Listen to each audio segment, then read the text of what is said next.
আসলে কাশিমপুর যে জেলখানায় আমি যেটা ছিলাম, আমি আমার কথা বলি, আমি যখন ছিলাম তখন আর আমার মহিলা ওখানে আমার দলীয় কেউ ছিল না, তখন আমিই ছিলাম।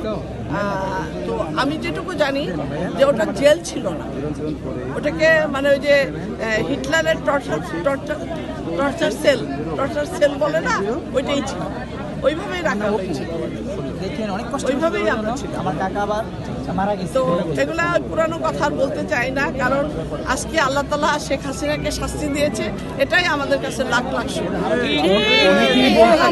অনেকেই বলছেন যে শেখ হাসিনা আবারও দেশে ফেরত আসতে পারেন বা শুনেন, বলে রাখি, বাংলার জনগণ কিন্তু স্বাধীনতার জন্য যুদ্ধ করেছে, বাংলার জনগণ কিন্তু ভাষা আন্দোলনের যুদ্ধ করেছে।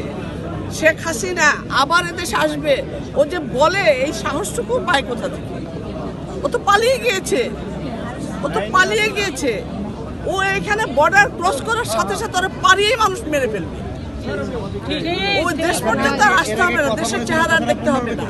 একবার হাসিনাকে ভয় দেখিয়েছিল, হাসিনার মস্ত লড়ে গেছিল, সে কি কথা বলেছিলেন মাননীয় নেত্রী, আপনি বলবেন আমাদেরকে, শুনবো আমরা আজকে।